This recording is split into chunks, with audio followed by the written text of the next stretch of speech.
Salam satu track 93. Aco. Oke, selamat sore teman-teman Sore. di podcast satu track. Ya, kembali lagi. Ya.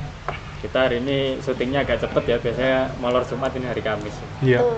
Iya. Ya. Tapi sebelum masuk lebih jauh, ya kita anu dulu lah ya. Kita awali dengan segmen baca komentar kawan satu track dulu. Oh ya. Ya. Oh iya. Jadi biar kita lebih dekat Bang Aco Marben dengan teman-teman yang nonton podcast satu track, penonton setia kita. Apalagi memberikan komentar ya. Betul. Memang tidak semua terjawab, tapi minimal kita kasih informasi balik nanti. Kalau tidak dibalas, kelihatan kalau kita anu lah, baca komentar. Iya. Oke. Kemarin itu ada ini Ariso Kit Yudren 7980 yang nanyakan kenapa sih kok tidak prediksi juaranya sprint race. Kita kan bahasnya mesti race saja. Karena kita memang utamanya kan sebenarnya hari Minggu itu. Tapi kalau memang ini permintaan dari teman-teman yang selalu mantau kita, stay tune, ya oke lah, kita nanti dukun lah kita istilahnya. Dan dukun ini selalu kita lakukan setiap prediksi ya, di prediksi kita selalu dukun. Menjelang balapan. Tapi kalau sesudah balapan terus besoknya jeda, ya berarti kita highlight aja. Betul. Oke. Jadi ada yang komen juga ini up. Oh ya, makasih ya. Kita akan semakin terbakar nih kalau di up ini. Sip. Monggo komentarnya juga bisa terus buat teman-teman yang ini disebarkan, teman-teman yang di Jember, Bandung, Ponorogo, itu juga yang ada di Surabaya ya, kalau nggak salah itu ya, juga Banyuwangi sendiri juga ada rekan-rekan yang selalu mantau ini, meskipun kita rahasiakan. Ya barangkali mau jadi narasumber kan? Ya nggak mau jadi tamu ya. Bisa kan, boleh kan? Boleh. Tinggal bilang aja di komen Bang, mau jadi narasumber, oke kita kontak nanti. Iya. Ada warung atau apa, Makben, ayo di warung ini kita podcast di sini. Berangkat kita. Seperti itu. Ini bahkan ada yang kaget nih, wah saya yang baru banget nemu konten ini, pembahasannya oke Mas Jo. Walnu BTW 4 ya. Jo Walnu ya. Terima kasih Mas Jo. Jadi memang ini kami baru merintis sebetulnya ya. Baru 2 musim ini. Malah musim lalu setengah musim sudah berjalan kita baru mulai gitu. Kali ini ya kebetulan alhamdulillah bisa full ya. Hampir full ya. Iya. Meskipun ada kesibukan kadang-kadang kita telat ya. Typingnya ini kita telat. Tapi postingnya kan konsisten kan? Kita posting. Cuman opernya aja kita nggak ini ya. Yang harinya berganti-ganti terus ya. Betul. Ya. Nah ini selain yang positif ada juga yang sebetulnya agak menggelitik soalnya buat saya. Buat produser ini menggelitik. Dari yang punya akun Eka Agus 5211 pengen makin ngundang mbaknya, wong tidak suka nonton GP. Saya juga nggak suka kok. Saya justru penggemar F1. Ini boleh tanya Magdan atau Bang Aco. Malah produsernya penggemar F1 bukan penggemar GP ya. Cuman saya di sini saya nggak punya teman ngobrol, jadi ya udah yang ada aja gitu. Nggak masalah. Itu nambah viewer lah. Kan kita ngeracunin mbaknya kan. Kita racunin supaya dia bisa jadi ikut keracunan MotoGP. Ini juga yang dilakukan Liberty Media sebetulnya Bang Aco Marben. Jadi olahraga yang inklusif gitu aja. Jadi olahraga ini olahraga motorsport ya. Itu biar nggak identik sama olahraganya cowok. Oh iya, betul. Ya kita tahu sendiri di lintasan sendiri mesti kalau sebelum balapan kelihatan disorot sama kamera tidak cowok semua, cewek aja senang pakai bawa bendera, pakai. Dan itu nggak mungkin kan nggak tahu terus tiba-tiba nonton kan pasti ada yang ngajak. Betul. Pasti minimal ada yang ngasih info seperti ini, akhirnya mau nggak mau tertarik ya. Semoga ini sebenarnya ya ini buat bisa dikatakan variasi. Kita juga ingin memperkenalkan juga bahwasanya ini lo bisa ngikutin. Jadi kita saling mengisi aja seperti itu. Dan tujuannya baik sebenarnya, edukasi. Sehingga di awal kita podcast kita kan memberikan edukasi. Jadi ini bagian edukasi kita kepada Devi. Jadi ini memberikan pengetahuan seperti yang tahu semulanya tidak tahu, akhirnya ternyata gini ya. Seperti itu. Jadi mungkin itu bisa dirasakan selain Devi juga mungkin yang melihat kita selama ini ya ternyata seperti ini ya. Mungkin juga kita ada kesalahan, namanya manusia, kita salah data ya, namanya kita waktu ngentri data dan sebagainya itu wajar lah. Jadi boleh ya dikoreksi lewat komentar kan boleh. Oh boleh, nggak apa-apa. Sempat kita balas juga karena memang ya namanya kita semuanya ini berproses semua. Iya. Gitu. Jadi kalau kita ahli sungguhan di sini ya enggak sih sebenarnya, kita penikmat itu tadi. Kita penikmat MotoGP. Kebetulan ngobrol dengan Bang Ajo ini kok nyambung. Ketemu juga sama Mas Lukas ini, F1 saya juga penggemar F1 juga. Zamannya Mika Hakkinen, Kimi Räikkönen itu dulu. Itu lawas itu, 95 98 itu. Itu jadi ini sebenarnya sambung berkait aja. Jadi ya alhamdulillah kebetulan kami di Jawa Post Rider Banyuwangi selain media cetak, kita online juga ada digitalnya termasuk di YouTube channelnya podcast Satu Track. Itu Mas Lukas. Oke, sip.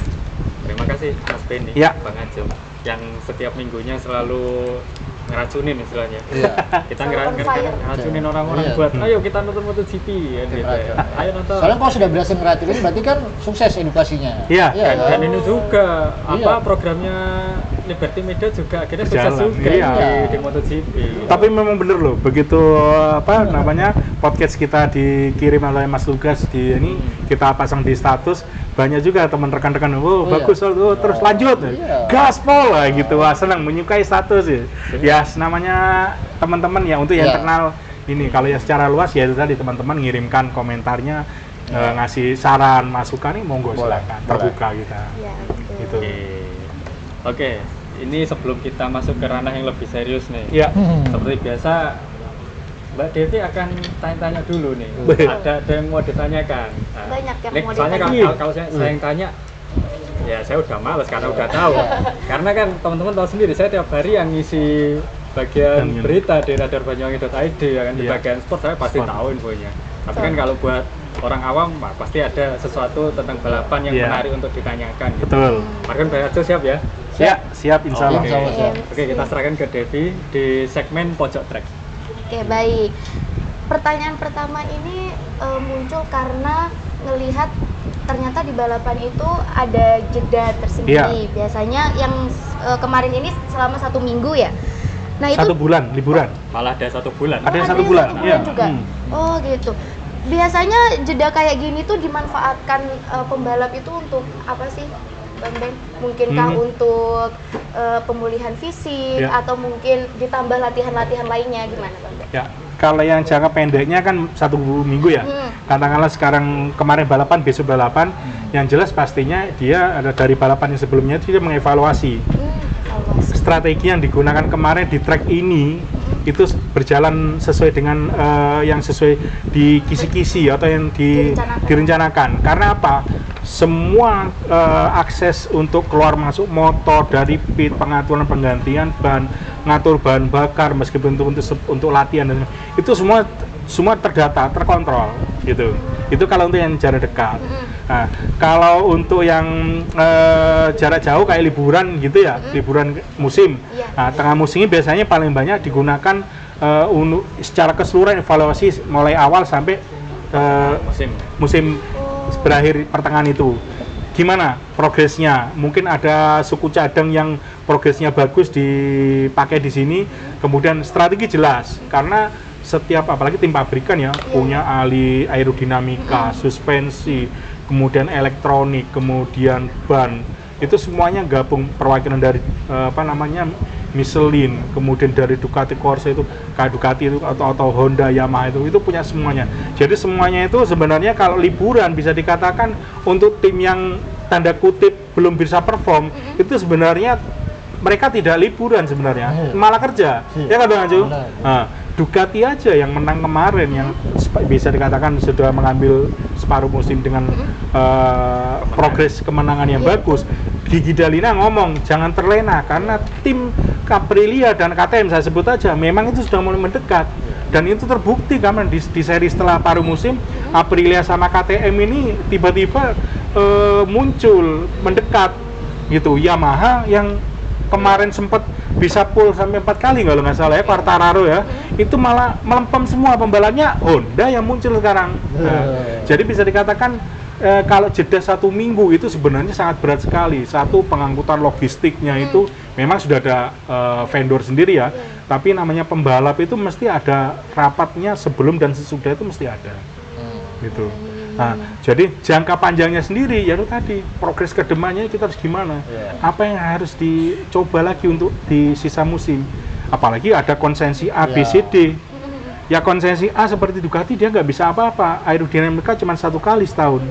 Beda dengan konsensi B, belum kebetulan nggak ada ya. Yang C Aprilia sama KTM, dan D ini Honda sama Yamaha yang seluas-luasnya bisa ganti mesin.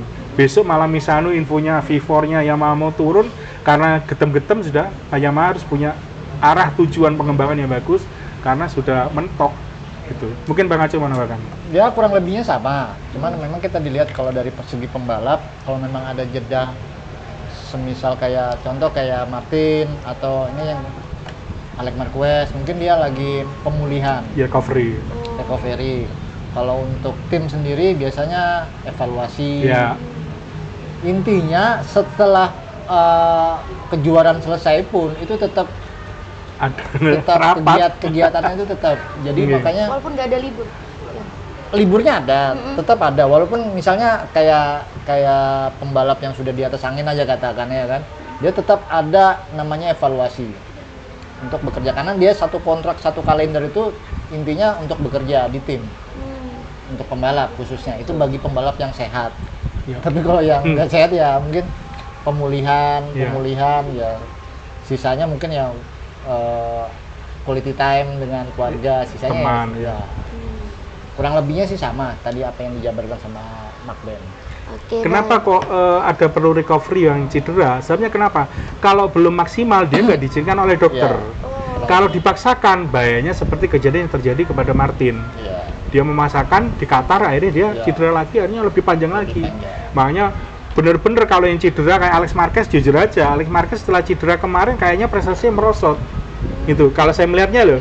Bukan meskipun itu Ducati ya, kalian melihatnya ini karena apa? Marquez sendiri di depan nggak ada yang ngelawan maksudnya. Alex Marquez kena long lap penalti dan sebagainya. Makanya kalau yang cedera ini jeda seminggu atau 2 minggu itu sebenarnya untuk recovery juga bagus. Tim sudah mempersiapkan strateginya. Besok di sirkuit ini strateginya seperti ini gitu. Itu sudah terjadwal semuanya. Tidak ada karena apa? Itu tercatat semua. Apalagi kepala mekaniknya. Harus pakai settingan ini, setupnya gimana? Ada liburnya, nggak ada sebenarnya. Gitu. Nah, kan tadi saya ngomong Gigi Dalina liburan panjang paruh musim bukan bersantai karena Aprilia sama KTM sudah mendekat, gitu loh, dan terbukti, gitu loh. Apalagi Ducati tidak ada konsensi, tidak ada spesial lagi karena Ducati sebagai tim yang the best untuk yang 2024, gitu. Itu Mbak Dewi. Nah, kalau menurut Bang Ben dan Bang Aco nih, jeda seminggu ini tuh sebenarnya lebih menguntungkan pembalap yang lagi on fire kayak Marc Marquez atau justru membantu pembalap lain tuh buat mengejar ketertinggalannya? Sebenarnya saya tertarik yang pertama itu. Momentum juara itu kalau bisa back to back. Minggu depan bisa juara lagi, kalau bisa juara lagi. Karena itu akan muncul rekor. Gitu. Tapi pembalap yang kalah pastinya aku gimana caranya nyalakan pembalap si A ya. Nah, berarti dia apa? Strategi dia. Dan selain strategi dan sebenarnya juga tondis tubuh. Mereka ke gym untuk menguatkan otot tangan, leher, kaki dan sebagainya. Karena apa? Dibutuhkan tenaga yang nggak kecil untuk ini. Ya, karena plus minus lah ya. Iya, gitu. Plus minus buat apa yang lagi leading sama yang lagi ketertinggalan itu plus minus. Karena yang lagi leading mungkin lagi lebih rileks balapannya, tapi tetap fokus. Yang lagi ketinggalan dia fokus untuk mikir gimana cara nggak bisa disalip, caranya supaya bisa mengejar nggak disalip di belakangnya gitu. Karena hasil endingnya itu ada juara 1, 2, dan 3 gitu. Dan juaranya nggak ada juara 2, 3 yang muncul, mesti yang mengambil trofi itu adalah yang juara 1. Juara 1 MotoGP, juara 1 F1, juara 1 WRC. Seperti sepak bola, seperti itu. Jadi 2-3 itu ya kalau bisa jangan 2-3, kalau bisa 1. Ya. Penghargaannya ada mesti setelah akhir kejuaraan pakai jas resmi gitu. Kemarin ya Martin yang ini. Berarti intinya jeda seminggu itu berarti bukan benar-benar untuk libur, tapi juga masih banyak agenda yang dilakukan, recovery, strategi dan lain sebagainya ya. Tapi bagian kondisi kayak gini tuh kan setelah ini balapannya ada di Katalunya ya, di Spanyol. Itu bakal jadi lebih panas gak sih karena udah ada yang recharge, udah ada yang penuh strategi menurut Bang Ben gimana? Ya. kalau melihat ini kan jedanya 2 minggu ya, Iya. dari hari kemarin. Sebenarnya kalau saya bicara soal track ini antara Balaton sama Catalunya ini 180 derajat beda. Kalau di Balaton kemarin kan stop and go dan tidak ada bisa mengembangkan power mesin ya. Kalau di Catalunya ini sebenarnya sirkuit yang sangat kompleks. Dan ya karena kompleks sirkuitnya itu sering digunakan sebagai sirkuit untuk tes motor MotoGP, F1, balapan WSBK juga rally DTM seperti itu. Jadi sirkuitnya Catalunya ini terkenal sirkuit modern, teknis, stop and go dalam artinya itu mengetes untuk ini keseimbangan, balance, kemudian performa pembalapnya itu, dan yang terakhir mungkin yang dibahas nanti abrasi.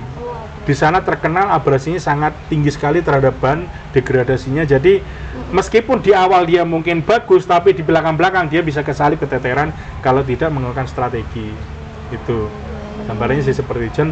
Dan sirkuit ini Catalunya ini memang bisa dikatakan kalau ini saya bilang sirkuit yang bisa dikatakan sempurna saya untuk motor, mobil untuk ini dilaksanakan, dan tikungannya sendiri itu flowing, mengalir sekali dengan kecepatan tinggi, baik itu tikungan kanan maupun ke kiri.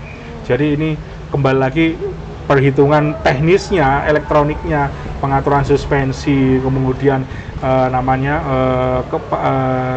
suspensi, aerodinamika itu perlu juga rasio gigi rasionya beda dengan yang di Balaton kemarin. Permainannya di setiap dasar coba di gigi rasio ini, tapi begitu treknya ini panjang, apalagi ada trek lurusnya hampir 1040 meter ya, ini membutuhkan power yang besar dan terjadi bisa seperti Mugello, ada slipstreaming dan terjadi overtake yang bagus, apalagi 23 atau 24 lap ya, nanti ini akan serem. Mesti nonton sampai awal sampai akhir itu harus, karena itu tadi, selain itu tadi pembalapnya harus kuat, bannya juga akan dia di depan ngeban ngoyong kerja keras, habis tiba-tiba di tengah habis sudah kelojotan sudah gitu. Makanya pembalap yang benar-benar bisa memanage nanti ini yang akan berbicara di Catalunya. Berarti kemampuan adaptasi seorang pembalap itu harus sangat memang perlu ya, itu tadi strategi, tidak hanya strategi saja tapi gimana beda sampai 180 derajat. Iya beda, karena itu tadi beda dengan sirkuit yang stop and go dengan sirkuit yang berkecepatan tinggi. Pastinya seperti itu. Kalau di F1 itu paling lambat itu di Monaco, karena di jalan raya itu sangat sempit sekali. Sebenarnya Hungaria itu juga sempit, ada sirkuitnya di F1 itu. Hungaroring namanya. Betul itu. Jadi ini nanti kembali lagi siapa dia yang paling siap, otomatis pembalap yang berpengalaman. Dalam arti apa?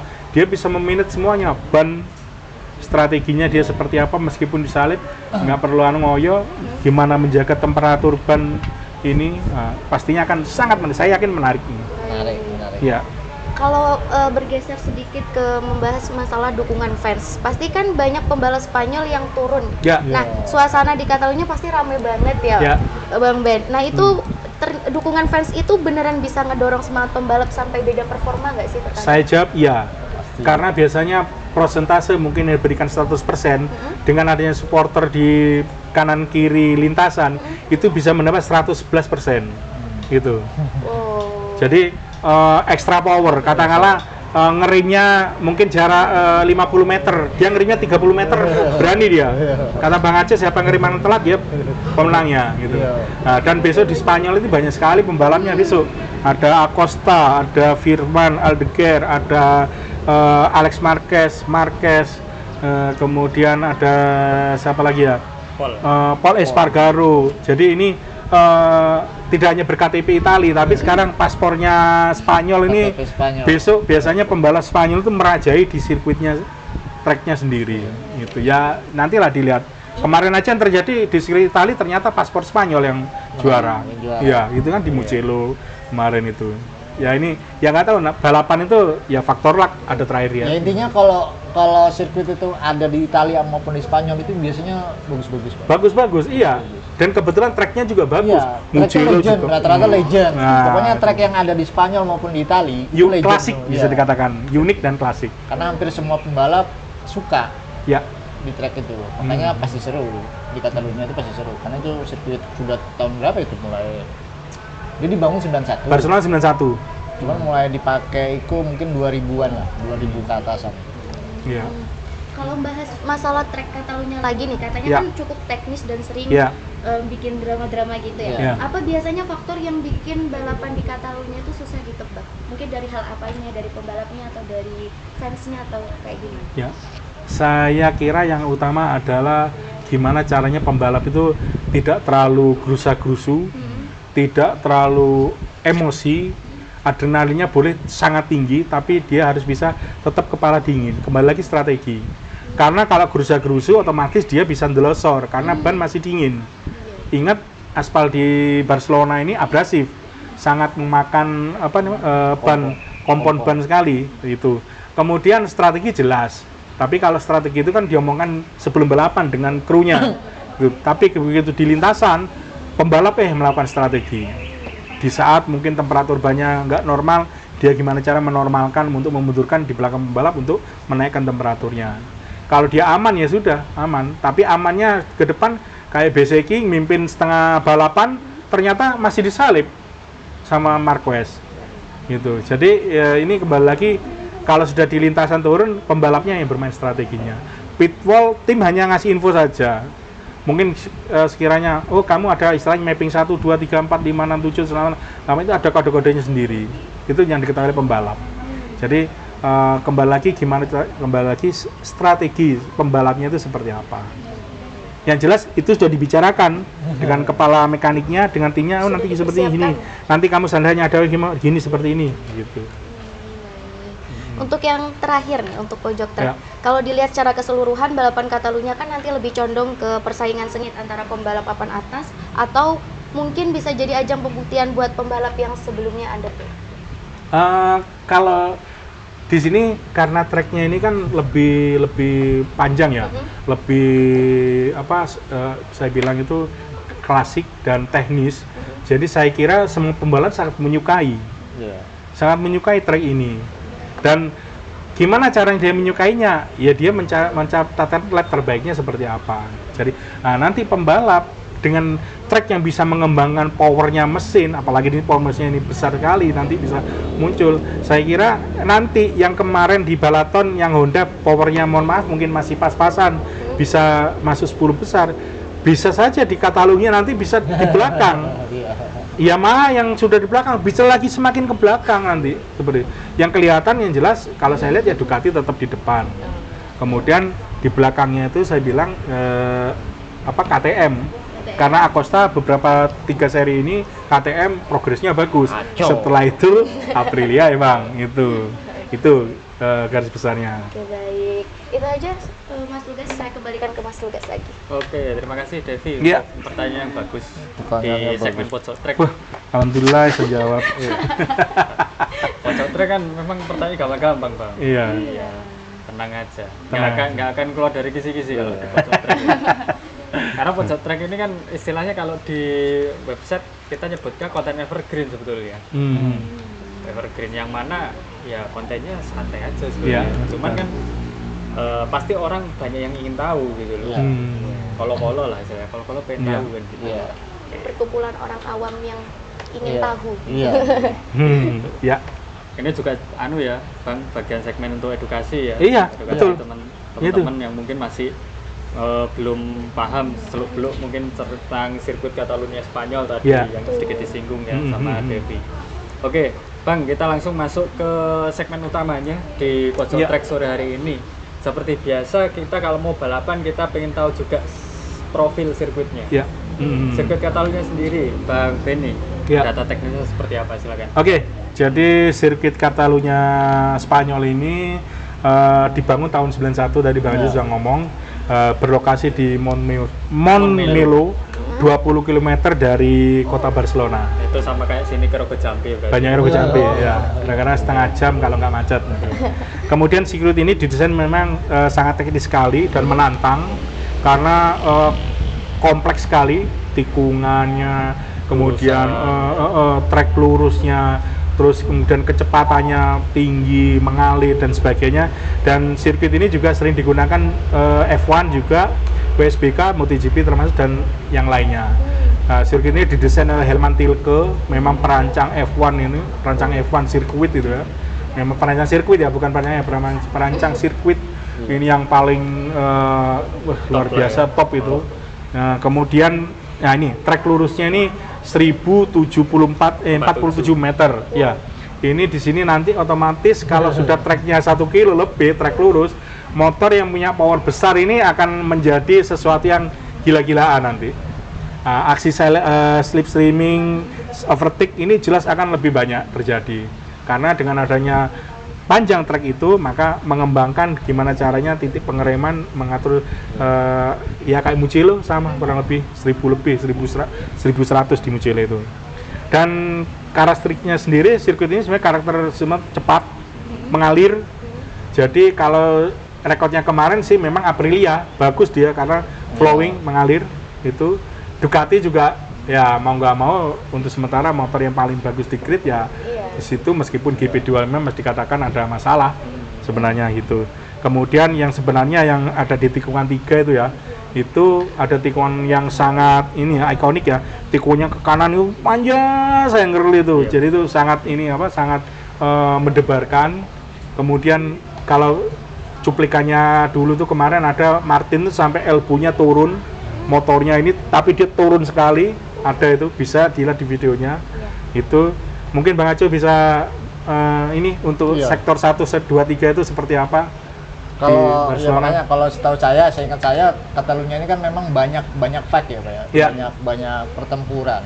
Karena kalau yang dari pertarungan yang saya ingat dulu itu memang Catalunya ini terkenal sebagian pembalap itu mau itu KTP Spanyol maupun KTP luar Spanyol itu banyak yang suka di Catalunya. Soalnya kan memang selain dipakai di MotoGP di F1 juga. Makanya untuk tikungan-tikungan yang kita tahu tadi, kalau saya bilang sih itu kayak semacam tikungan parabol. Ya, parabolik. Parabol itu kan panjang, relay panjang. Makanya di situ kita lihat dari 1000 trek lurus 1047 meter. Itu pasti yang kekuatannya ada di pengereman. Karena di ujung trek lurus itu pasti rem, dan kestabilan. Kestabilan. Makanya banyak dulu yang saya lihat di race Catalunya ini, kemenangannya itu pasti yang telat ngerem di ujung tikungan setelah 1000 meter itu. Makanya kalau dilihat memang sebenarnya di sini kita lihat kayak Aprilia cocok sekali. Liuk-liuknya. Terus ya Ducati memang sekarang kan Ducati ini hampir semua sirkuit dilahap habis. Karena itu tadi adanya Marquez di tunggangan Ducati satu ini ya. Saya lihat kalau untuk Catalunya sendiri sih sebenarnya merata Pak. Untuk yang pembalap papan atas ya. Ya big 5 besar lah, 5 besar itu hampir rata Pak. Makanya kalau dilihat Catalunya, saya harap nanti untuk race minggu depan ini tetap seru Pak. Pasti itu. Pasti. Tetap seru dan harapannya juga ke depan kalau bisa ya jangan Marquez dulu lah.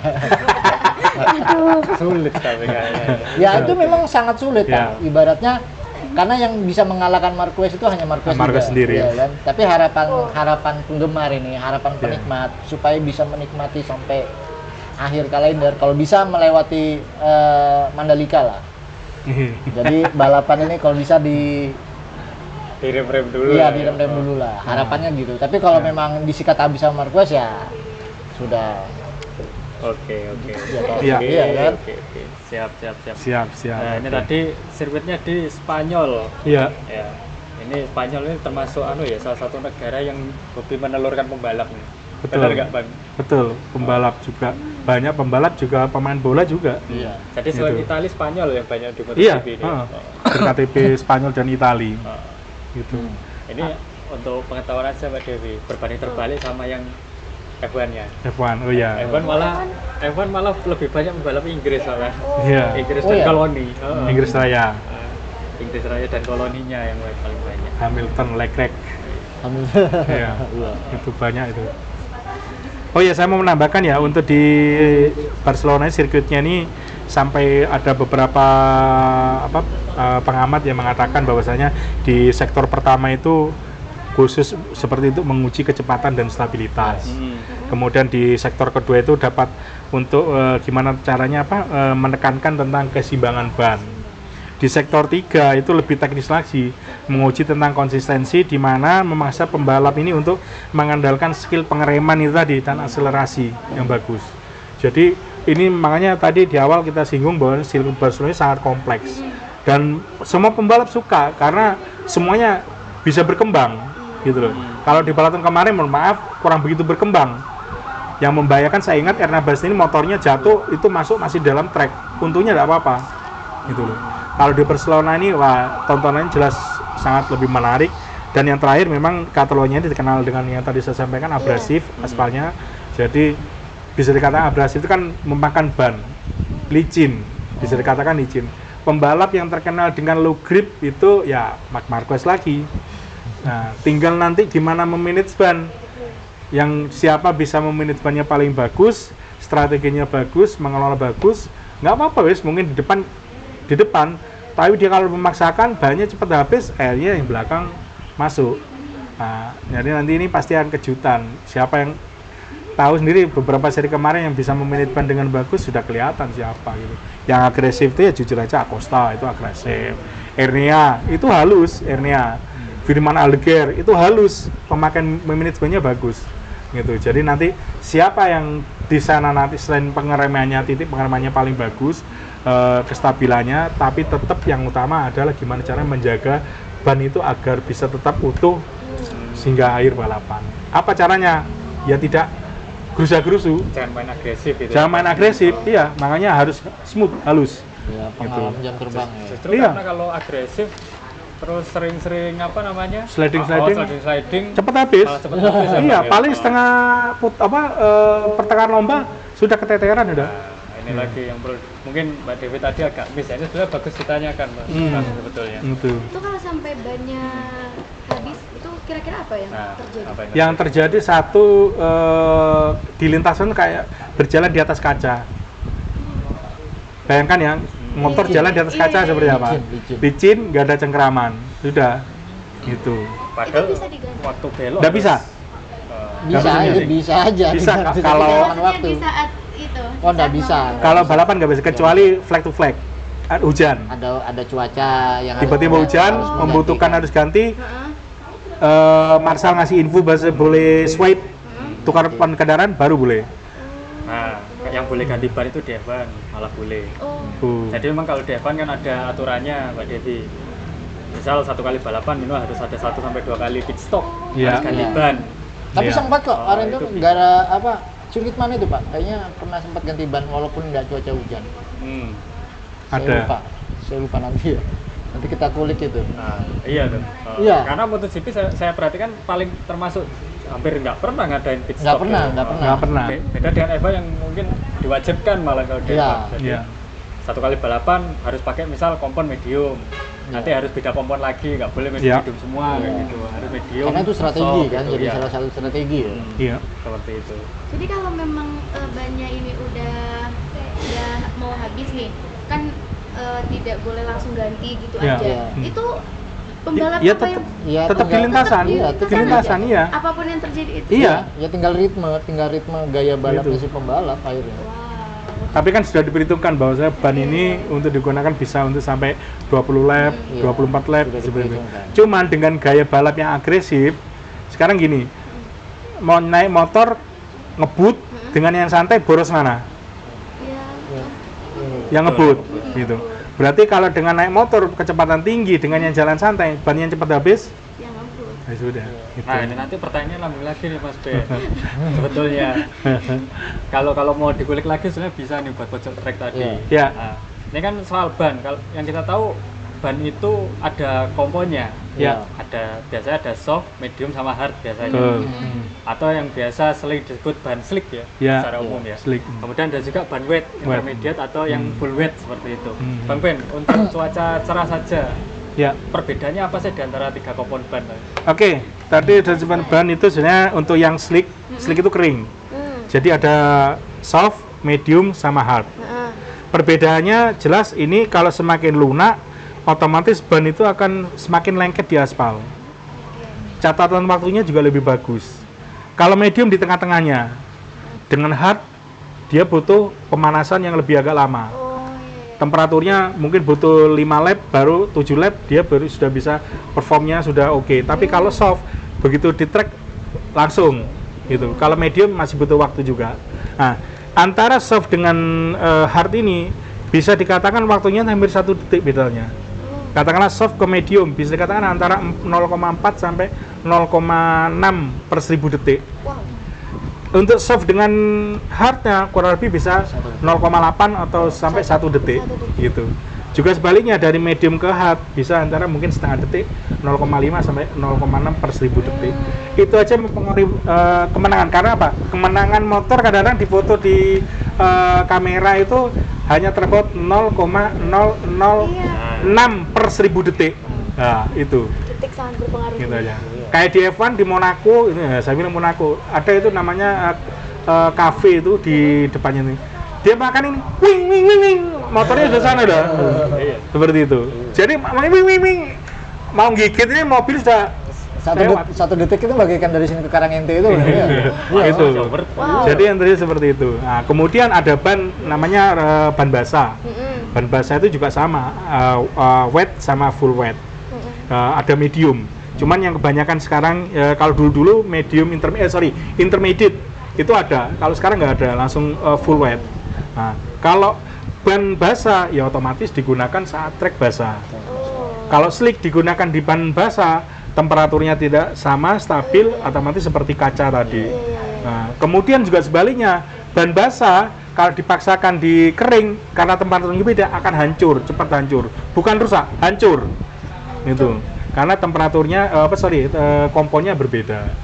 Nah, kemudian tidak didesain menahan yang panas berlebih. Betul, ya? Di atas kurang lebih di atas 120-an gitu. Nah, kemudian ada lagi namanya ban asimetris. Apa itu? Ban itu kalau yang biasa adalah ban yang simetris, yang sama kanan kirinya. Tapi begitu trek itu banyak ke kirinya, dia panitia Dorna itu mengasihkan ban namanya asimetris. Kalau ke kiri berarti nanti yang paling kiri itu paling tebal komponnya, tapi tetap sama bulat gitu. Tapi dia tidak kelihatan, cuman komponnya aja sisinya. Jadi ban kan di tengah-tengah ini, sisi kiri kan banyak ngiri. Ini berarti dia kalau ke kiri asimetrisnya kiri, berarti banyak tikon ke kiri. Atau yang sebaliknya ke kanan. Kalau yang normal-normal aja yang tikunnya cuma 6 sama 7 belok kanan gini, ya tetap yang simetris. Gitu.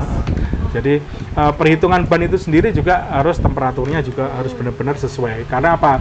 Biasanya pembalap kalau temperaturnya baru balapan itu temperaturnya kan belum normal. Kadang rem delosor gitu. Makanya pembalap nggak boleh gerusa-gerusu kayak Quartararo kemarin di balaton. Makso dia. Bannya sebenarnya masih dingin gitu. Tapi overshoot ya memang. Gitu. Jadi masalah ban ini ya itu tadi. Kalau ada kejadian Binder itu menang di trek basah dengan menggunakan ban slick, tapi sudah nggak bisa belok motornya sudah sebenarnya.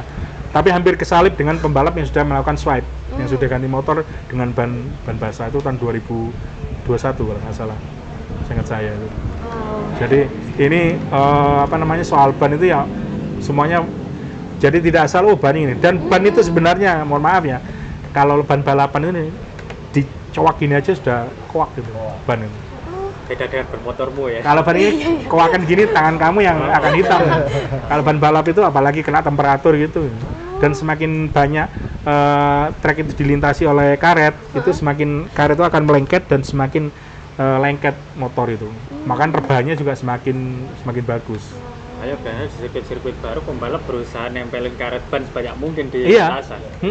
Tapi kalau Jumat latihan terus malamnya hujan, treknya bersih lagi, mulai lagi dari nol, dan settingannya juga beda lagi, berubah lagi, gitu.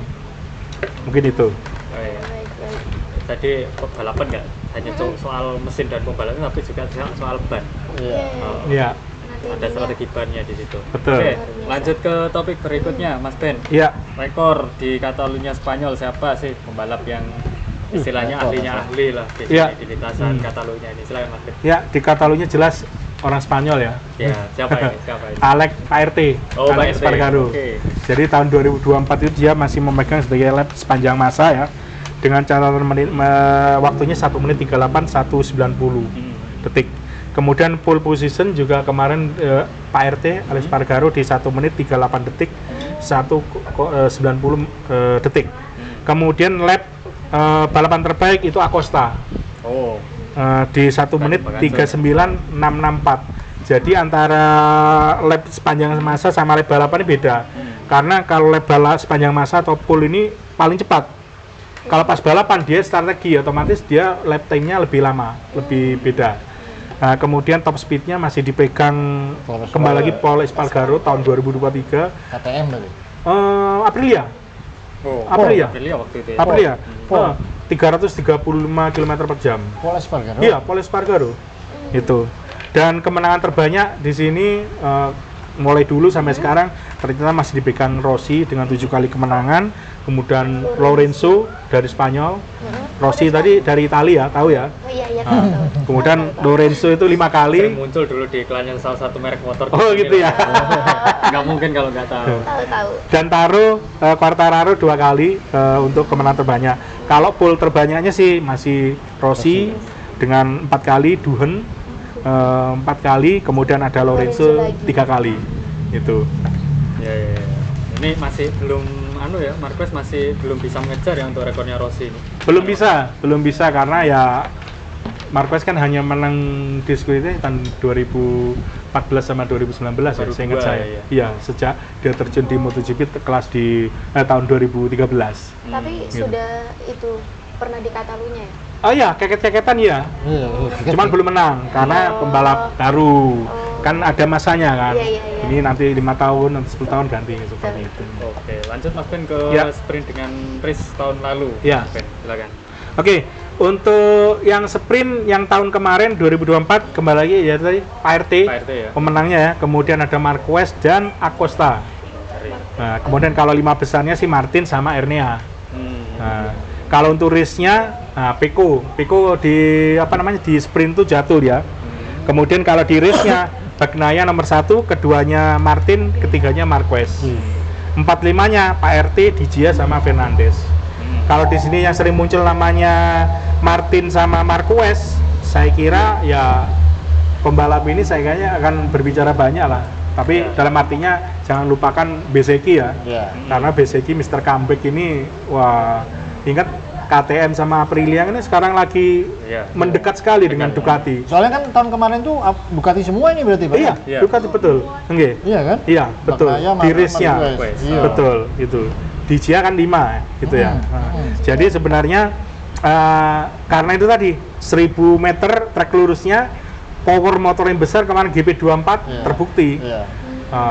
Tapi nanti tinggal lihat besok ini apakah Pecco bisa perform karena yang terjadi ya tahu sendiri lah, Pecco tetap lagi-lagi berkeluh kesah ke Ducati gitu. Jadi saya kira balapan ini ya masa mulai seri-seri sebelumnya yang di Mugello, yang di Assen dan sebagainya sampai 3 kali juara dia di sana ternyata melempem. Nah ini kan jelas sudah nggak pantas lah seorang Pecco juara dunia 2 kali Ducati, orang yang mengembangkan Ducati. Makanya kalau ada ini tunggu aksi Pecco lagi, nunggu aksi apa lagi? Mulai kemarin berarti nggak beraksi Pecco gitu loh. Saya bukannya apa, karena ya pengembangan Ducati jelas ke Pecco gitu loh. Nunggu aksinya Aco aja berarti. Ini yang serem sekarang Aco karena Aco saya lihat terus terang setelah dibisikin sama Pit Bir itu ngomong, "You jangan agresif. Yang tenang, sebenarnya Bajaj sudah uangnya sudah banyak, kamu apa ini?" Akhirnya kayaknya sedikit tanda kutip Acosta itu mulai agak halus lah gitu. Di frame yang sebelum ke podium ngobrol-ngobrolnya pun dia kan nggak terlalu agak mulai ya cair lah gitu. Lebih teknis ya. Cuman Bezzecchi agak sedikit tanda tanya karena Itali. Bukan kandang lah itu. Bukan kandang. Gitu ya. Gitu. Mungkin itu gambarannya untuk hasil race tahun kemarin. Oke, makasih Mas. Ya.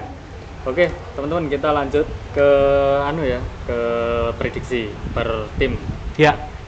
Dari tim merah Si nomor satu. Nomor satu, jelas.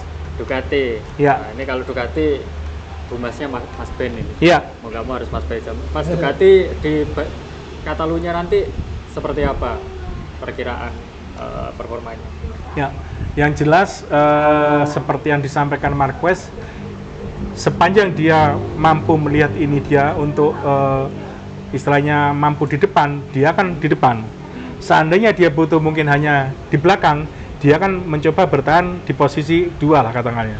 Nah, ini momentum sebenarnya. Tapi kalau melihat progresnya Marquez mulai seri-seri ke belakang sampai membuat rekor 7 kemenangan beruntun yang mungkin bisa 8 menjadi 8 yang mungkin tidak bisa terpecahkan oleh pembalap lain, oleh Padepokan ya, terutama ya. Gitu ya. Saya kira ini jelas kembali lagi kita bicara akan terjadi rekor lagi. Gitu. Dan kemudian siapakah yang bisa menghentikan laju Marquez? Sebenarnya jawabannya Bang Aco kemarin terjawab tadi. Sebenarnya Marquez sendiri. Karena apa? Kalau Marquez apes, ya itu tadi kan Marquez adalah Marquez. Jadi ya tinggal gimana performnya kita tunggu Aprilia sama KTM ini. Dan seandainya nanti Marquez ini di Catalunya sapu bersih, 8 rekor nanti bisa, ya semoga lah. Ya ini nanti ceritanya lain lagi di Misano gitu loh. Ibaratnya kaki itu sudah satu langkah lagi, tinggal satu sisi yang dimasukkan gitu. Jadi ini menjadi Ducati ini sebenarnya chance-nya Marquez ini sangat besar sekali karena saya melihat kayak Pecco kayaknya nggak mau ngejar Marquez sudah kan sudah mengibarkan bendera putih. Tinggal Alex sebenarnya. Alex ini sebenarnya kalau menurut catatan saya setelah kecelakaan kemarin dia ini performanya angin-anginan. Gitu. Seperti agak demotivasi lah. Kurang motivasi. Saya mohon maaf, apakah ini sengaja untuk Marquez biar cepat juara dunia? Tapi kalau saya melihatnya di balapan kemarin dia meskipun lompat penalti di Austria sampai posisi 13, 14, dia ngotot masuk 10 besar dan berhasil karena treknya cepat. Saya lihat berarti itu bukan Marquez, bukan ngasih kesempatan lepas sudah enggak. Berarti Alex memberikan perlawanan. Ini catat ini. Masih ada upaya lah. Masih ada upaya, bukan karena faktor saudara ninggalkan biar kakaknya juara, enggak. Itu. Yang saya lihat itu Marquez cuman ya kembali faktor keberuntungan aja saya kira gitu. Kalau Firmannya bagus, cuman ya kembali lagi habis kena gesekan-gesekan sempat senggol-senggolan akhirnya dia sempat ya bermasalah juga sih dengan akhirnya kemarin itu. Jadi sebenarnya ini untuk kalau Marquez sendiri saya kira tinggal menjaga dia tetap tenang, fokus dan dia melihat gimana pembalap KTM dan Aprilia besok di sana.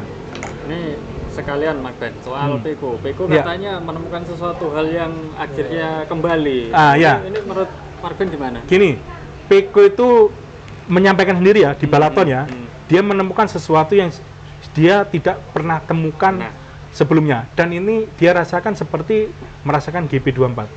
Nah, akhirnya Ducati tahu, oh ternyata ini. Nah, ini ingat, kalau Pecco sudah ngomong kayak gitu berarti chance-nya dia untuk balapan Silverstone tidak ada alasan dia nanti untuk beralasan lagi ke Ducati karena dia sudah menemukan ini. Tapi ingat, balapan dengan Silverstone saya ingat ini berbeda sekali. Catalunya itu beda sekali. Stop and go dengan sirkuit yang sangat high speed, cornernya ini. Saya kira nanti ini Ducati kan sudah berusaha menuruti keinginan Pecco sampai Marquez itu nggak dihiraukan. Kalau menurut saya, karena nggak ada masalah di Marquez, gitu loh. Yang bermasalah kan di Pecco. Tapi Ducati ini motornya masuk sisi spek A, sisi spek B, padahal sama. Akhirnya yang membedakan ketemu sebenarnya pembalapnya. Jadi saya kira mungkin perlu dicatat, saya juga nyatet nanti di Silverstone Pecco ini seperti apa. Catalunya nanti Pecco ini hasilnya nggak maksimal seperti balaton, ya berarti Pecco sudah memang kalah sudah di garasi itu. Memang rekornya Marquez, kalau ketemu Marquez garasinya nggak pernah Marquez dikalahkan oleh teman segarasinya. Itu garis besarnya. Oke, makasih. Ya. Kita langsung kita geser lagi ke KTM nih, timnya Bang Aco. Bang Aco, KTM seperti apa di Catalunya nanti? Prediksinya dari Bang Aco. Yang jelas ya tren positif ya. Tren positif, oke. Positif pembalapnya dan KTM sendiri. kalau saya lihat sih nanti di Catalunya pasti Aco sendiri juga tetap bersikeras. Apalagi dia sudah fokusnya kan sudah nggak ada, kemarin kan ada rumor dia mau ke Ducati nih. Ya. Akhirnya fokusnya sudah fokus di KTM aja ini. Karena sudah fix Morbidelli diperpanjang, dia Sudah. nggak ada slot. Jadi saya Dijia tetap ya, karena Dijia Ducati. jadi intinya nggak ada slot lah buat si Aco buat Ducati kan. Jadi dia tetap fokus di KTM, dia gas sampai 2026 bahkan lebih. Jadi makanya untuk saya rasa di Catalunya Acota juga bisa berbuat banyak. Iya. Karena ada tren positif. Iya. Apalagi Bajaj infonya itu Iya. anggarannya digerocok lebih besar lagi nih. Karena ini Gitu. pembalap masa depan nih. Betul. Ya kan, Potensial Aco. banget lah ya. Potensial. Makanya lagi diredam-redam. Si Aco ini kan selama ini kalau dari analis saya dia membalapnya mengandalkan ya ini aku loh, maksudnya bakatku sampai sini lah. Ya balapan kan nggak hanya bakat aja tuh Pak, sama yang dibilang sama Casey Stoner lah. Iya. Balapan itu nggak hanya bakat aja, juga butuh teknis, ya kan? Teknis secara tidak langsung kendaraannya, si motornya juga. Iya. Iya. Jadi jangan mengandalkan diri sendiri juga, ibaratnya bakatku loh bisa menang dengan motor apapun mungkin ya. Iya. Makanya untuk kedepannya si Aco ini harus bisa lebih bersabar, bisa lebih mengerti.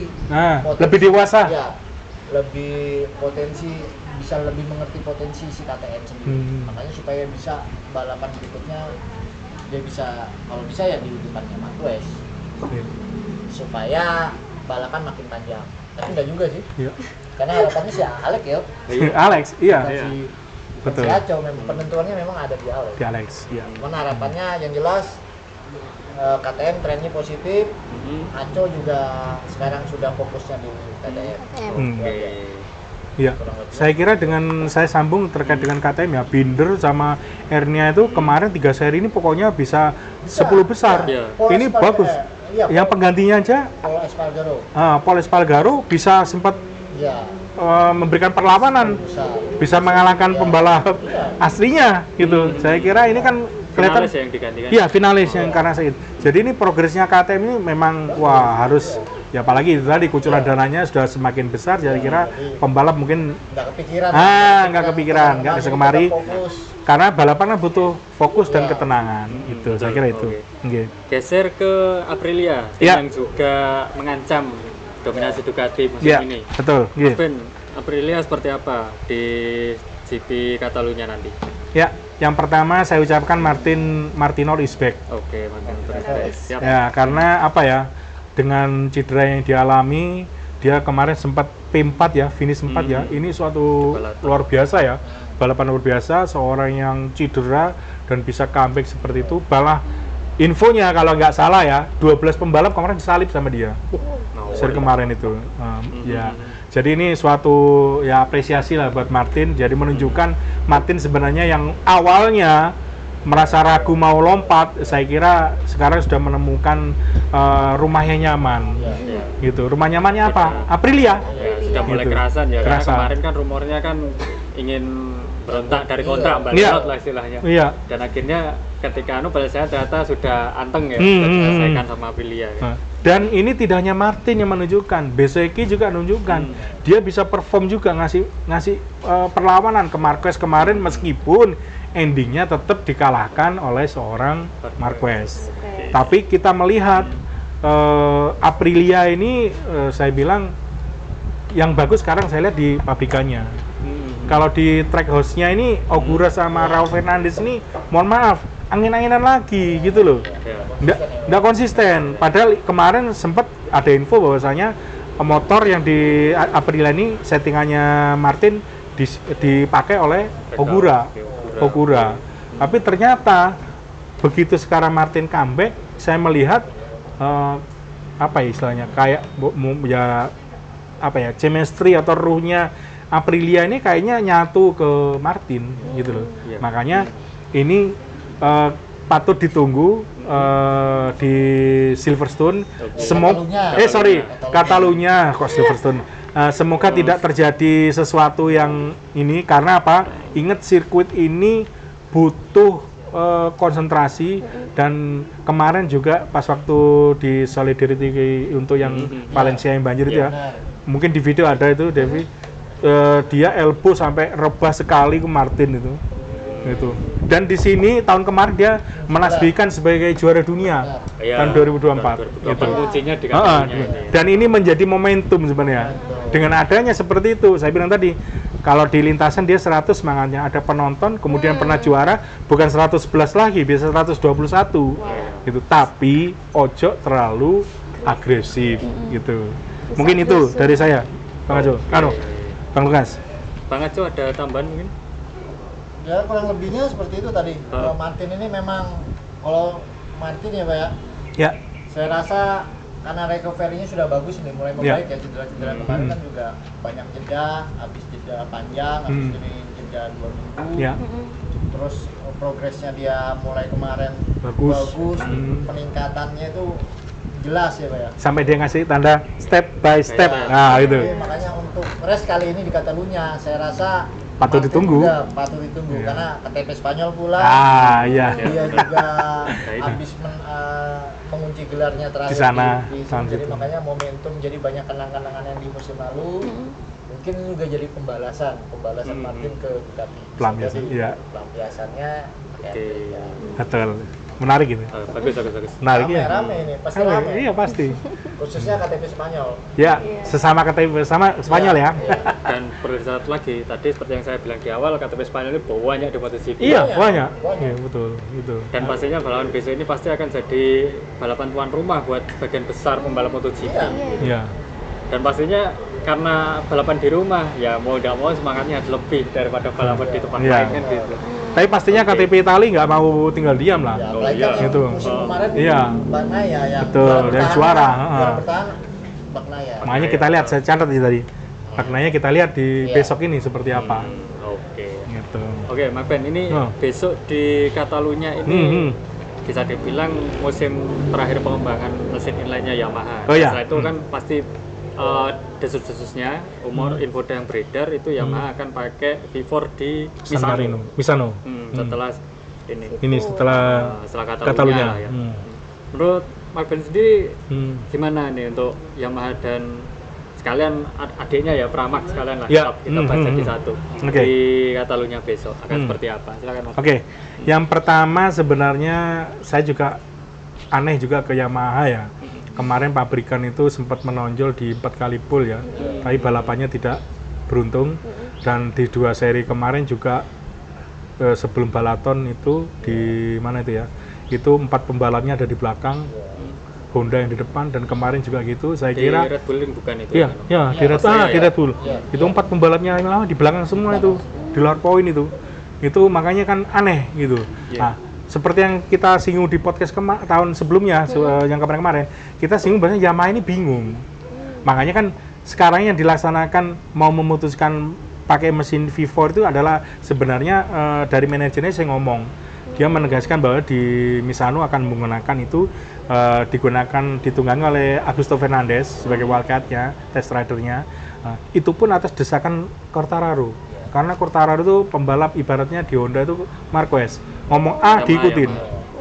Iya, gitu. Bukan Honda ya, Yamaha. Iya, maksudnya kayak Marquez di Honda tinggal ngomong A diikutin. Nah, dan kalau di Yamaha, Quartararo ngomong A itu diikutin. Nah, sekarang ini meskipun infonya motor itu lebih lambat 2 sampai 3 detik dari inline, saya kira memang harus Yamaha ini harus berani karena besok di 850 ini 2007 juga efek juga. Ya, mau nggak mau mereka memang harus ganti teknologi. Harus ganti teknologi kan teknologinya inline itu sudah, mohon maaf, mentok. Iya, mentok, nggak ada referensi juga. Sedangkan V4 ini masih bisa dikembangkan lagi gitu loh.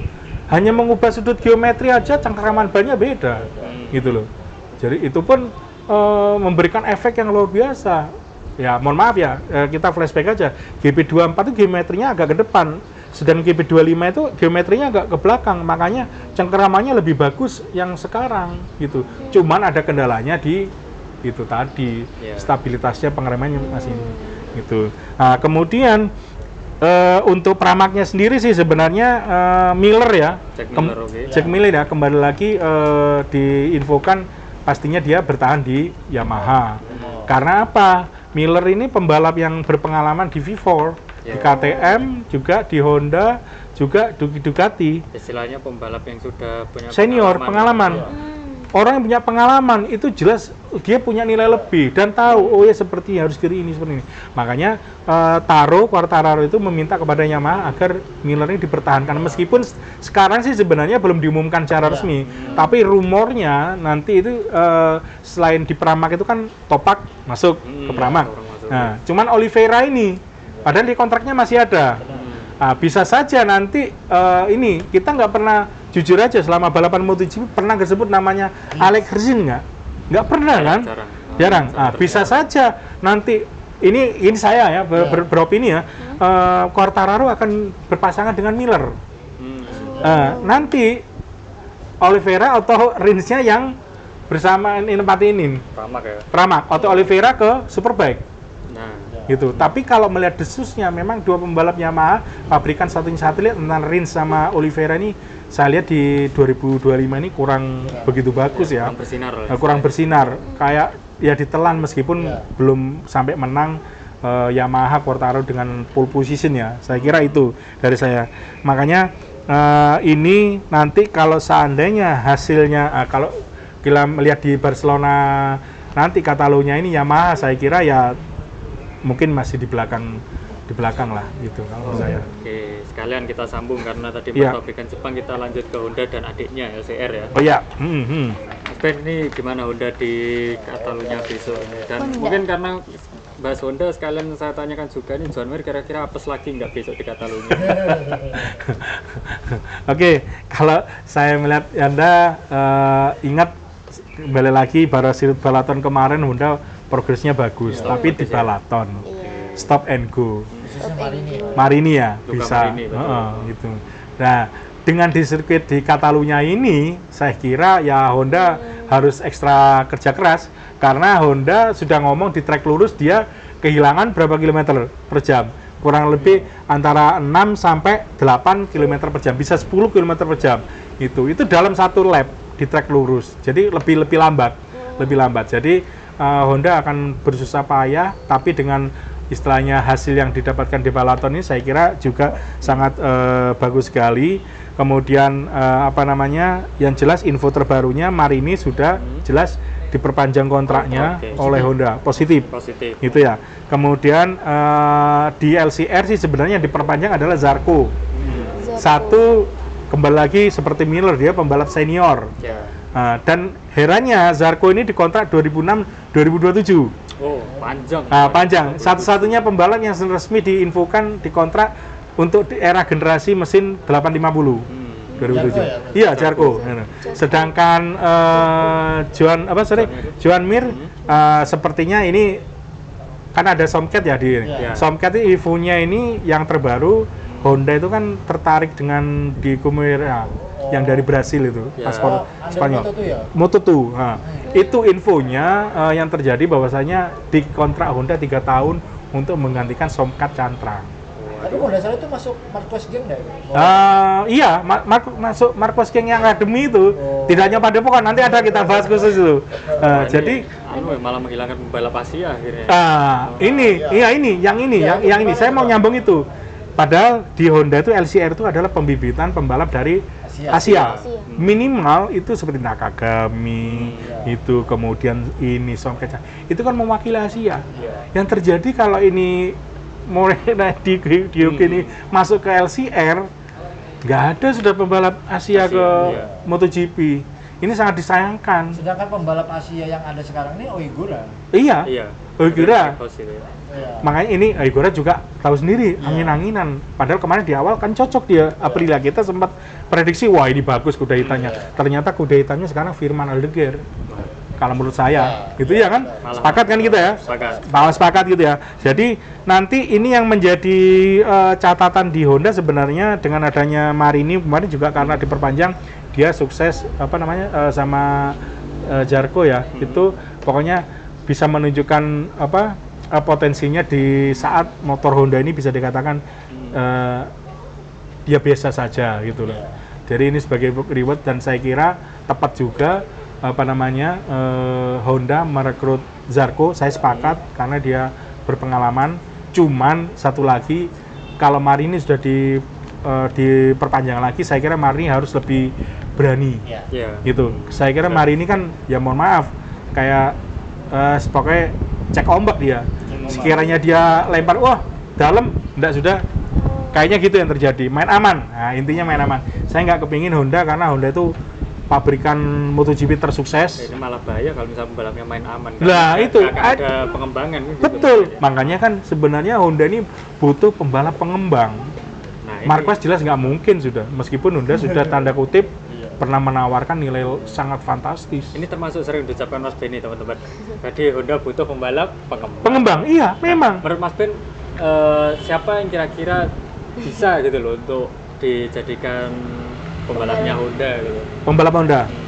Pembalap pengembang. Pengembang ya? Nama dia pengembang, ya. Selain Marquez? Kalau saya tuh memang pilih Marquez orangnya ini ya. Saya kira kalau melihat deretan pembalap yang ada saat ini, saya kira orang yang lebih mengembangkan ini sebenarnya siapa ya? Figur sebenarnya Miller. Sebenarnya kalau menurut saya Miller. Yang kedua, nggak apa-apa ya dua ya.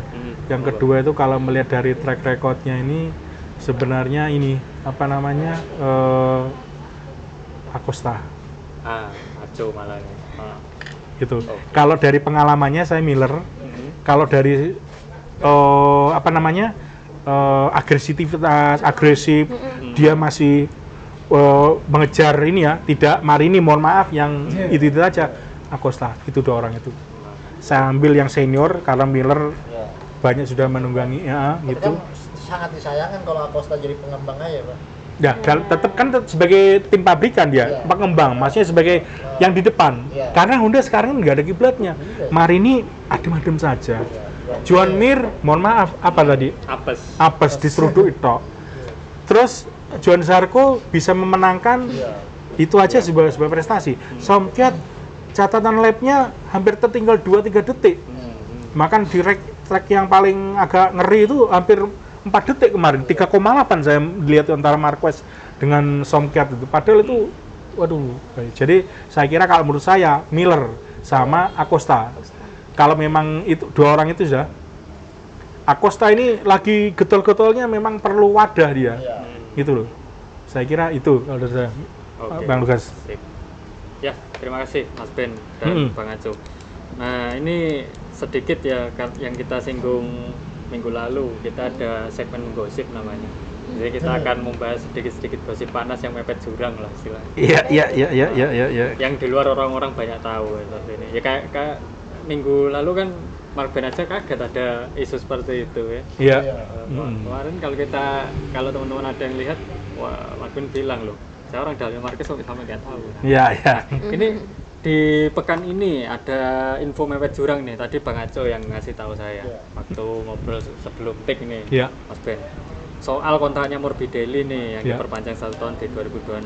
Katanya Bang Aco, jadi ini adalah salah satu cara untuk menghalangi Aco ke PR46. Ini gimana Bang Aco? Silakan Bang Aco. Jadi sebenarnya kembali lagi ya ke analisa ya. Karena analisa saya memang si stoknya PR46 juga memang lagi nggak ada. Ya kan. Di satu sisi lain, yaitu tadi banyak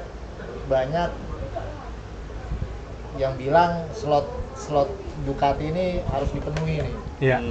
Supaya si Aco tidak masuk geser ke Ducati. Karena memang tidak dipungkiri, karena si Aco ini kan juga kedepannya akan menjadi pesaing. Iya kan, entah dia pakai KTM, entah dia pakai Ducati, entah dia pakai merek lain lah. Intinya dia tetap menjadi pembalap pesaing tahun-tahun ke depannya. Makanya itu si Morbidelli ini langsung sudah dicegat, dalam artian si Aco ini sudah kayak semacam dicegat ya. Diprotek ya. Sudah diprotek ya kan. Otomatis slot-slot Ducati ini sudah keisi. sama adanya sekarang Morbidelli diperpanjang 1 tahun. 1 tahun. Kebetulan itu tadi. Ya. 46 itu tidak ada stok buat suksesornya. Karena kemarin kan rumornya si Aco ini. Ya, gencar sekali, Gencar strong, sekali. kuat Si sekali. Aco mungkin sudah dapat hidayah dari kantor langsung ya kan. Hidayah. Sudah stay aja sudah ya kan. Ya. Karena kedepannya apa yang kamu mau saya berikan. Ya. Jadi tetap fokus di KTM. Akhirnya ya tidak Bowo, tidak ada rumor itu kan akhirnya pelan-pelan menghilang. Kan? Ya. Menghilang kan sampai detik ini nggak ada lagi Aco Ya. mau ditarik ke Ya. Ducati. Hmm. Kurang lebihnya seperti itu Pak, rumor-rumor. Makanya banyak yang bilang juga Morbidelli itu nggak ada pembalap lain lagi ta. Gitu. Kok masih, karena kan Morbidelli itu sudah banyak kesempatan Pak. Ya. Mulai dari Yamaha, Mavica, Ya. pindah ke Pramac, habis Ya. itu ya kan Pramac 2 tahun ya. Ya. Pindah ke Portishead. Ya. Ya. Sudah tahun keberapa ini? Tahun ketiga ya. Iya. Tahun di Ducati sudah berapa kali ini? Tahun keempat ini. Empat masuk bisa. keempat. Jadi prestasinya tuh tidak sesuai ekspektasi lah. Ya. Makanya nggak ada lagi kah suksesornya Morbidelli. Yap, oke. Kurang lebihnya seperti itu. Izin menambahkan saya. Silakan Mas Ben. Nah, saya kira dengan adanya Morbidelli ini sebenarnya orang Rossi sama Luisi ya, direct manajernya ya, VR46 ini kepingin tetap namanya Morbidelli bertahan itu mesti punya tujuan juga. Ya. Nah, tujuannya apa? Ya satu Itali tadi itu. Ya. Kemudian Iya, akademi. sebenarnya Morbidelli adalah pembalap paling senior di 46 di akademi murid pertama. Murid pertama. Makanya saya kira itu mungkin memang yang disampaikan oleh Bang Aco, karir istilahnya Morbidelli ini ya kembali lagi naik turun. Iya. Tiba-tiba dia bagus, tiba-tiba dia hilang. Puncaknya itu ya di 2020. Ya. Seharusnya puncaknya dia ya kan jadi runner up. Ya. Jadi sebenarnya mungkin saya melihatnya karena pembalap paling senior di akademi ini jangan sampai hilang, dia tetap dipertahankan, dan Ducati juga mungkin senang juga Morbidelli ada di sana gitu. Ini kayaknya seperti itu, dan kayaknya ada deal tertentu yang ini bukan karena untuk menghalangi Acosta tadi, karena KTM tahu sendiri Bajaj itu sudah menggelontorkan dana yang lebih besar lagi. Jadi mungkin dengan adanya gelontoran itu Acosta nggak motor duit, jadi dia kepingin aja dah. Intinya kasih motor kompetitif. Motor kompetitif gitu. Dia kepingin motor kompetitif aja. Cuman memang KTM kan masih perlu beberapa pembenahan inovasi ya. Betul. Untuk bisa lebih mendekat kepada Ducati yang saat ini bisa dikatakan yang paling baik di lintasan. Seperti itu. Oke, memang Acosta ini kan memang mau dijadikan maskot sama KTM. Iya, betul. Itu karena Red Bull-nya itu juga. Iya, saya baru ingat tadi. Biasanya saya ngomongin KTM Red Bull cabang MotoGP. Lupa. Ya, Gitu. benar-benar. Iya. Oke, ya seperti biasa sebelum menutup kita masuk segmen ngedukun. Iya. Nah, ini yang paling ditunggu teman-teman ini. Ini kira-kira dukunnya. Berarti dukunnya sama sprint dong. Iya, sekarang ini. Ngejawab. Karena tadi ada yang minta kalian sprint. Oke, ini Mas Ben berarti catatannya ditambah ini hari. Iya, tak tambahin saya catat. Dari Bang Aco dulu deh. Bang Aco jagokan siapa di sprint? Ini sprint dulu ya. Ya. Sprint ya. Silakan Bang. MM. Oke. Ini nomor satunya udah kayak dikunci. Iya. Harus. Ya. Oke. 2. Tapi saya berharap jangan MM juga sebenarnya. Tapi aku tetap Ya, nggak apa-apa. itu MM. Tapi berharap nanti Yang lain lah. ya yang bisa ngalahkan mana memang Marquez sendiri kan. Jadi Iya. makanya tetap saya pilih MM di depan. Oke. Nomor 2 Baknaya. Peko. Oke. Itu. 3 mungkin ada kejutan dari Martin. Oh, Martin. Oke, Martin ya. Siap. Mas Lanjut. Mas Lugas? Oke. Seperti apa ya? Main race ya belum? Belum. Belum, nanti satu-satu Nanti. dulu. Sprint dulu. Ya, kita sprint dulu. Mas Lugas? Kalau saya satunya jelas MM ya. MM. Sudah bisa dipastikan nih kayaknya. Oke. Semoga tidak apes kan gitu aja Iya. yang penting kan. Mungkin yang kedua saya pengen jagokan Aco boleh deh. Aco. Oh, boleh. Ini sekali-kali biar nyenengin dia. Iya. Ya. Yang ketiga Alex boleh lah. Alex. Ini agak mirip menceng sedikit tapi nggak apa-apa lah, namanya juga ngedukun. Iya. Kita kira-kira aja siapa yang kira-kira berpotensi itu. Pak Ben. Ke Ya. Mas Ben. Kalau saya yang jelas meskipun ya tetap saya Marquez karena konsisten dia. Itu. Yang kedua karena track ini meliuk-liuk kemarin juaranya Aprilia, Pak RT, saya Beseki. Oke. Dan ketiga adalah Acosta. Nah, ini bagus nih. Gitu. Probabilitasnya Aco lumayan tinggi nih. Iya. Dua dari 3 tuh Dan ya. Betul. Nah, sekarang diris. Bang Aco dulu silakan. Nah, di race Oke. MM. Marquez, MM Peko. Peko, Oke. Aco. Nah, di sini baru ada Aco. Aco. Oh, dia malah pengen Aco-nya di Di race Mendes. di Mendes Iya. ya. Oke. Kalau dari saya mungkin nomor satunya pasti ya. Iya. MM. MM masih sama. Oke. Terus mungkin yang keduanya Alex boleh lah. Alex, Hmm. oke. Tiganya BCG boleh lah. Beseki. Oke. Oke. Silakan Mas Ben. Oke, kalau saya berarti tetap Marquez nomor pertama. Karena ini saya lihat Alexnya tidak saya masukkan, karena saya pikir dia melihat cek ombak. Nah, saya pikir nanti Alex nomor 2 Oke. dan nomor 3 adalah Beseki. Oke. Gitu. Oke. Kurang lebih inilah. Bukatinya MM aja ya. Iya, Oh, Ini sama Alex. Alex, betul. Ya ini untuk prediksi musim ini nomor satunya biarkan itu aja lah, Iya. kita kunci lah. Iya. Berarti kita tinggal lihat yang nomor 2, 3-nya siapa nanti gitu kan. Betul, betul. Oke. Oke, sudah cukup? Bang Oke, Eko, cukup. Mas Ben? Ya, Oke. Sudah Oke, cukup. teman-teman penggemar podcast Satu Track, sebelumnya terima kasih karena masih setia panjang nih. kita ya. Dengan adanya bintang tamu juga akhirnya durasi jadi semakin panjang lagi, dan akhirnya karena ada penggemar baru di sini kita jadi pembahasan jadi semakin seru. Iya. Karena biasa pertanyaan nggak keluar malah keluar. Iya. Gitu. Betul. Dan mudah-mudahan minggu depan bisa kita ketemu lagi ya, Mas Ben, Iya. Mas Aco, Mbak Dewi juga. Iya. Ini jangan lupa teman-teman untuk dukung podcast kami di YouTube channel Japos Radar Banyuwangi. Ya, Jangan lupa subscribe, komen, share, dan like tentunya. Sebarkan ke keluarga, teman, saudara, kerabat yang sudah menyukai MotoGP. Buat yang belum silahkan diracuni. Karena kita juga pengen lah ya, namanya MotoGP dan juga F1 juga, iya, penggemarnya bertumbuh kan, gitu. betul. Iya, Dan semakin banyak orang yang kenal dengan olahraga motorsport seperti itu. iya, iya. Sebelum kita tahu, seperti biasa kita salam satu track dulu. Ya, salam Salam satu track. track. 93.